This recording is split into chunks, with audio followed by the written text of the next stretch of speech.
Olá, meus amigos e minhas amigas. Os ataques aéreos devastadores que a Rússia lançou sobre a Ucrânia ontem ganharam uma repercussão bem forte e gerando justa indignação pela morte de civis, principalmente de crianças. Uma vez que toda morte de civis deve gerar indignação, estando esses civis na África, no Oriente Médio, no território russo ou no território ucraniano.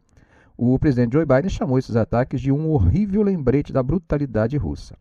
As palavras de Biden refletem o que seria uma justa indignação com os horrores que a guerra traz exatamente para as populações civis que não a desejaram, não a iniciaram e não a financiaram. Hoje, terça-feira, o governo de Volodymyr Zelensky declarou um dia de luto em homenagem aos pelo menos 38 civis mortos nos ataques. Entre as vítimas estavam 4 crianças. Um dos locais atingidos foi o maior hospital infantil da Ucrânia em Kiev, que acabou deixando um número desconhecido de pessoas presas sobre os escombros. Zelensky destacou a importância de que o mundo continue a apoiar a Ucrânia para enfrentar a agressão. Biden afirmou que os Estados Unidos anunciarão novas medidas para fortalecer as defesas aéreas da Ucrânia, ajudando a proteger suas cidades e os civis. Essa declaração vem na véspera de uma cúpula da OTAN em Washington que marca o 75º aniversário da Aliança Transatlântica. Zelensky estará presente, junto com líderes de países que já forneceram bilhões de dólares em ajuda militar a Kiev. Os esforços de resgate continuaram durante toda a noite após os ataques em Kiev, Kryvyi Rih e Dnipro. Zelensky informou que 190 pessoas ficaram feridas, das quais 64 foram hospitalizadas. Durante uma coletiva de imprensa em Varsóvia, ao lado do primeiro-ministro polonês Donald Tusk, Zelensky pediu uma resposta firme dos aliados ocidentais de Kiev. Veja o que ele disse. Vamos retaliar contra essas pessoas. Daremos uma resposta poderosa à Rússia, com certeza. A questão para os nossos parceiros é, eles podem responder? Zelensky tem afirmado há meses que seu país não tem sistemas de defesa aérea suficiente e solicitou pelo menos mais 7 baterias Patriot, além das já doadas pelos Estados Unidos, Alemanha e Países Baixos. A Rússia tem explorado as lacunas nas defesas aéreas da Ucrânia para realizar ataques contra a infraestrutura, além de bombardear as tropas de Kiev nas linhas de frente. Observadores esperam que os membros da OTAN se comprometam a fornecer pelo menos 4 baterias adicionais de mísseis Patriot à Ucrânia ao final da cúpula dessa semana. O pacote proposto pelos países da OTAN é considerado histórico e visto como uma tentativa de garantir a continuidade de ajuda à Ucrânia, embora possa não satisfazer totalmente Kiev. Essa comoção toda acaba levando à reunião do Conselho de Segurança dos Estados Unidos, que deve acontecer hoje, terça-feira, a pedido de Grã-Bretanha, França, Equador, Eslovênia e Estados Unidos. Em resposta ao ataque da segunda-feira, o primeiro-ministro britânico, Keir Starmer, recém-eleito, condenou atacar crianças inocentes como a ação mais depravada, enquanto o ministro das Relações Exteriores da Itália, Antonio Tajani, chamou o ataque com mísseis de crime de guerra.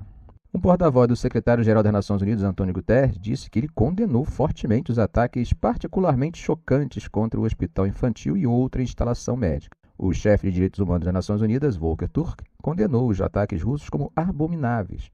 O Ministério das Relações Exteriores da França chamou o bombardeio de um hospital infantil de bárbaro, e o primeiro-ministro canadense, Justin Trudeau, descreveu o ataque como abominável. A Rússia, que tem como alvo a infraestrutura civil ao longo da guerra, negou responsabilidade pelas mortes de segunda-feira. Em uma declaração, o Ministério da Defesa atribuiu o incidente, sem mencionar diretamente a explosão do hospital, a mísseis antiaéreos ucranianos. Andriy Yermak, chefe do gabinete do presidente ucraniano, compartilhou uma imagem na rede social X que parecia mostrar um míssil russo sobre Kiev momentos antes de atingir o hospital, e identificou ele como um míssil de cruzeiro KH-101. O Serviço de Segurança da Ucrânia disse que encontrou destroços de míssil de cruzeiro que voa abaixo para evitar detecção por radar no local. Ainda falando sobre a guerra, mas mudando o assunto, o governo indiano está incomodado com o fato de que nacionais de seu país estariam sendo cooptados por Moscou para lutar na Ucrânia. O primeiro-ministro da Índia, Narendra Modi, abordou essa questão durante sua visita a Moscou e exigiu a liberação antecipada desses indivíduos. O secretário de Relações Exteriores da Índia, Vinay Mohan Quatra, explicou que aproximadamente 35 a 50 indianos estiveram nessa situação, sendo que 10 já retornaram ao país. Ele destacou que os dois países estão trabalhando para acelerar a repatriação dos restantes. Em um encontro com o presidente russo, Vladimir Putin, Modi expressou sua dor e horror diante da morte de crianças inocentes, especialmente após o ataque mortal a um hospital infantil em Kiev.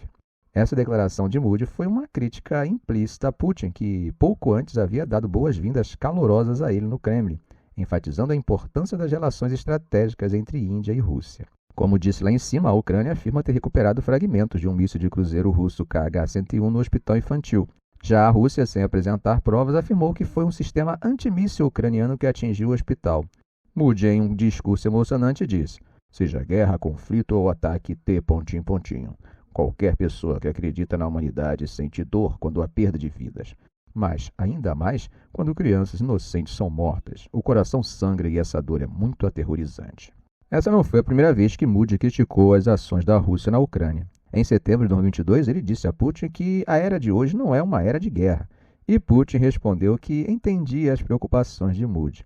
No entanto, a Índia não condenou a invasão russa e aproveitou a oportunidade para comprar grandes quantidades de petróleo russo com desconto, o que contribuiu para diminuir os efeitos adversos das sanções que levaram ao declínio do comércio de Moscou com o Ocidente. Para a Rússia, a Índia tornou-se um parceiro cada vez mais importante, tanto economicamente quanto diplomaticamente. Putin, falando diante de Moody, afirmou que os dois países desfrutam de uma parceria estratégica particularmente privilegiada e agradeceu a Moody por seus esforços para encontrar uma solução pacífica para a guerra. Veja o que ele disse. Agradeço pela atenção que você está prestando aos problemas mais agudos, incluindo a tentativa de encontrar maneiras de resolver a crise ucraniana, acima de tudo por meios pacíficos, é claro. E aí Moody respondeu, como amigo sempre disse que a paz é necessária para as nossas futuras gerações. Soluções não são possíveis no campo de batalha. Em meio a armas, balas e bombas, as negociações de paz não podem ser bem-sucedidas. Temos que encontrar o caminho para a paz somente através do diálogo. A visita de Moody a Moscou coincidiu com o ataque ao hospital ucraniano, que foi bem embaraçoso para ele. Enquanto Moody compartilhava imagem de seu abraço com Putin nas redes sociais, o presidente ucraniano Volodymyr Zelensky manifestava sua decepção, afirmando que era um enorme desapontamento e um golpe devastador para os esforços de paz ver o líder da maior democracia do mundo abraçar o mais sanguinário criminoso do mundo em Moscou em um dia como esse. O Departamento de Estado dos Estados Unidos expressou preocupação à Índia sobre sua relação com a Rússia. Separadamente, o presidente Joe Biden chamou os últimos ataques à Ucrânia de um horrível lembrete da brutalidade russa. A Rússia afirmou ter atacado alvos militares e reiterou que não tem como alvos civis, mas que os sistemas de defesa antiaérea da Ucrânia teriam sido responsáveis pelos destroços que atingiram o hospital. Bom, gente, sobre a reunião dos líderes dos 32 países da OTAN em Washington, comemorando o 75º aniversário da aliança, apesar de novidades para Kiev, a cúpula não marcará a entrada da Ucrânia na OTAN e um convite para Kiev ainda não será feito. Um compromisso de 40 bilhões em contribuições militares para o próximo ano e a criação de uma missão de treinamento e assistência à segurança para as forças ucranianas também serão anunciados. Tudo planejado para meio que institucionalizar o apoio à Ucrânia até que o momento certo para sua adesão chegue. A iniciativa recém-criada, provisoriamente chamada de NSATU, Assistência de Segurança e Treinamento da OTAN para a Ucrânia, será o principal fórum da aliança para treinamento e coordenação de entrega de armas. Ela será baseada na Alemanha e liderada por um general de 3 estrelas com mais de 700 funcionários.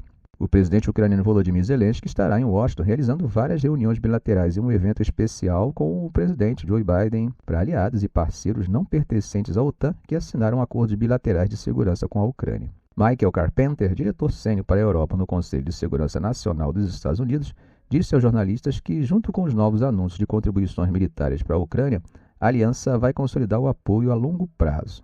Veja o que ele falou.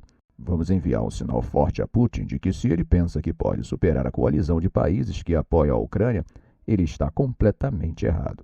Os aliados vão estabelecer um novo comando militar da OTAN na Alemanha que vai aproveitar as forças institucionais da aliança para coordenar o treinamento e o equipamento e ajudar a Ucrânia a desenvolver uma força futura. Essa institucionalização do apoio à Ucrânia tem como objetivo fornecer equipamentos militares previsíveis e estáveis, evitando faltas futuras que têm sido desastrosas no campo de batalha nos últimos meses.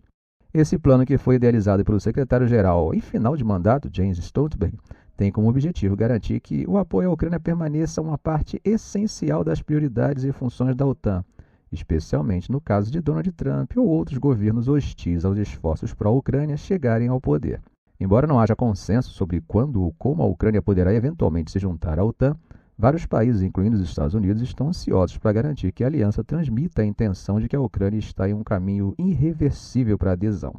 Carpenter disse que a linguagem no final da cúpula vai reconhecer os esforços de reforma contínuos à Ucrânia e vai demonstrar o apoio aliado à Ucrânia em seu caminho para a adesão à OTAN. Bom, gente, atravessando o Mediterrâneo, entre os grupos de apoio ao Hamas na região, o mais importante está no Líbano e ultimamente tem enfrentado constante vigilância das forças de defesa de Israel.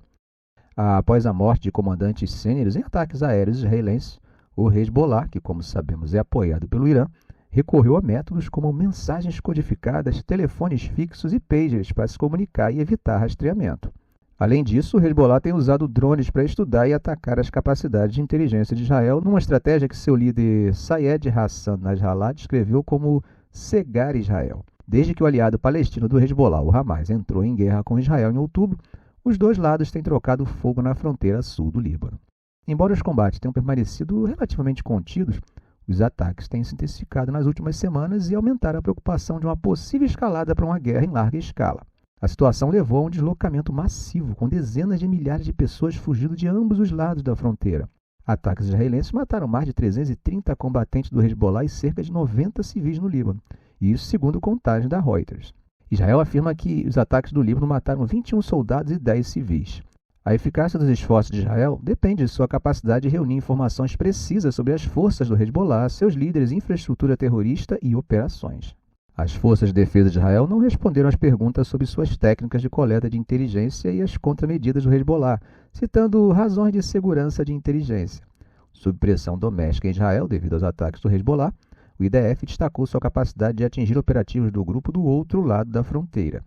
O ministro da Defesa israelense, Yoav Gallant, em uma visita ao Comando do Norte de Israel, apontou para as fotos de comandantes do Hezbollah mortos e afirmou que 320 terror pontinho foram mortos até 29 de maio, incluindo operativos sêniores. A tecnologia de vigilância eletrônica desempenha um papel vital nesses ataques. O IDF afirmou que possui câmeras de segurança e sistemas de sensoriamento remotos focados em áreas de operação do Hezbollah e regularmente envia drones de vigilância sobre a fronteira para espionar o adversário. A escuta eletrônica de Israel, incluindo o hacking de telefones celulares e computadores, é amplamente considerada uma das mais sofisticadas do mundo. O Hezbollah aprendeu com suas perdas e adaptou suas táticas em resposta, de acordo com 6 fontes familiarizadas com as operações do grupo, que falaram sobre condição de anonimato para discutir questões sensíveis de segurança.